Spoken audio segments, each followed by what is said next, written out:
Welcome back, listeners, to the Urban Renaissance, where we explore the bold ideas shaping our cities. Today, we're joined by a figure who embodies that boldness, a visionary, a strategic investor, and undoubtedly the wealthiest Black mayor in recent history. His latest triumph has set a new standard for public-private partnerships and community engagement. Please give a warm welcome to Mayor Sterling. Amelia, it's a genuine pleasure to be here. I always appreciate the opportunity to connect with an audience as engaged and thoughtful as yours. Mayor, the city is still buzzing from the grand opening of the Field of Dreams and Dollars Stadium. It's more than just an arena. It's being hailed as a new blueprint for urban development.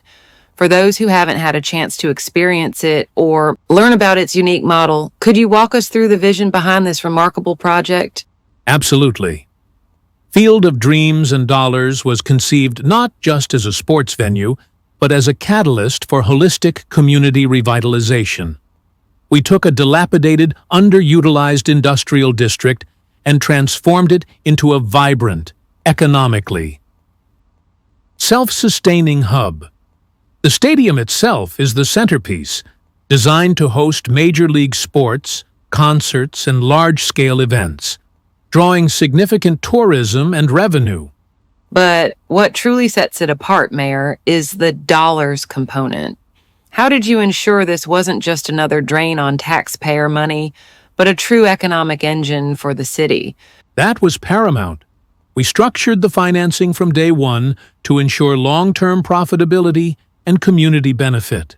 Instead of relying solely on public funds, we initiated a unique public-private equity model.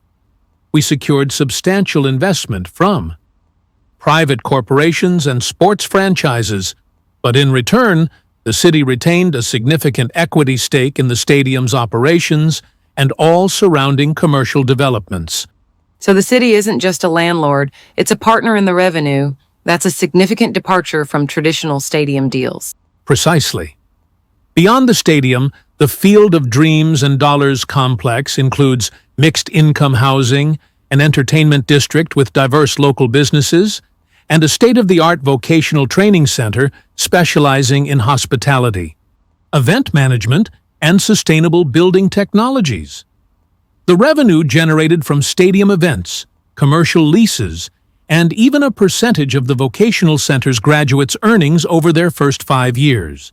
A kind of social impact bond flows back into the city coffers and is reinvested directly into public services and further community development initiatives within that district. That's incredibly innovative, especially the social impact bond for vocational training. What was the biggest hurdle you faced in bringing this ambitious project to life? The sheer scale of the vision. Many saw it as too audacious, too risky. There was initial skepticism about the financial model and a deeply ingrained cynicism about any public-private partnership. We had to relentlessly communicate the long-term benefits, not just to the city council and potential investors, but to the residents. We held town halls, created interactive digital models, and even brought in independent auditors to validate our projections. It was about building trust and demonstrating that this wasn't just a dream, but a meticulously planned, financially viable reality. And the results speak for themselves. Beyond the economic impact, the community pride in that area is palpable. What's the early feedback been from residents and businesses? Overwhelmingly positive. The increase in local employment has been significant.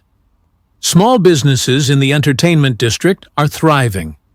And perhaps most importantly, there's a renewed sense of hope and opportunity. Kids in the area now look at that stadium not just as a place to watch games, but as a symbol of what their community can achieve and a potential pathway to a career. That's the real win for me. That's incredible. Now looking ahead, Mayor Sterling, Field of Dreams and Dollars has raised the bar. What's the next big project on the horizon for your administration? What are we to expect from the Sterling Standard in the coming years? Amelia, we're building on the momentum. Our next major initiative is something we're calling the knowledge nexus. If Field of Dreams and Dollars was about revitalizing an industrial past, the knowledge nexus is about building our intellectual future. The knowledge nexus, tell us more. We're dedicating a significant portion of the city's underutilized municipal land, along with strategic acquisitions, to create a sprawling innovation district. This won't be a traditional university campus, though it will certainly house research institutions. Instead, it will be a dynamic ecosystem for cutting-edge R&D in AI, biotechnology, renewable energy, and sustainable urban design.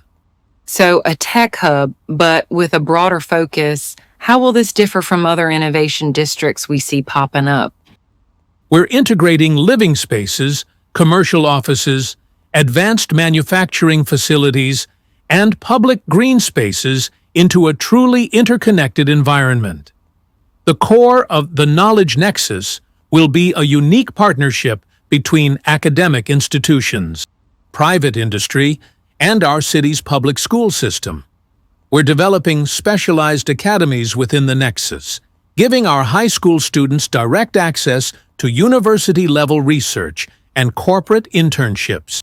That's fascinating. A direct pipeline from high school to cutting-edge industries. How will you fund a project of this scale, given its focus on long-term intellectual capital?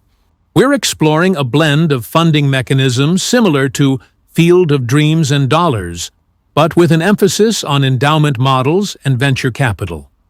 We'll be creating a knowledge development fund that will accept investments from philanthropic, SU, organizations, global tech giants, and even individual citizens interested in contributing to and benefiting from the city's intellectual growth. A portion of the fund will be dedicated to scholarships and grants to ensure equitable access to the opportunities within the nexus. We're also pioneering a talent bond system, where highly skilled individuals and companies who relocate to the nexus can contribute to the fund, and in return, receive preferential access to research facilities, talent pools, and city resources. Mayor Sterling, your vision is truly boundless. From a stadium that pays for itself to an entire innovation ecosystem designed to cultivate future talent, you're setting a new paradigm for urban leadership. Thank you so much for your time and for sharing your incredible insights with us today on the Urban Renaissance. Thank you, Amelia. It's always a pleasure to discuss how we can build a better, more prosperous future for all. And that was Mayor Sterling, proving once again that with vision, strategy, and a commitment to innovation, our cities can truly become fields of dreams and dollars. Join us next time on the Urban Renaissance as we continue to explore the ideas shaping our world. Until then, keep building, keep dreaming,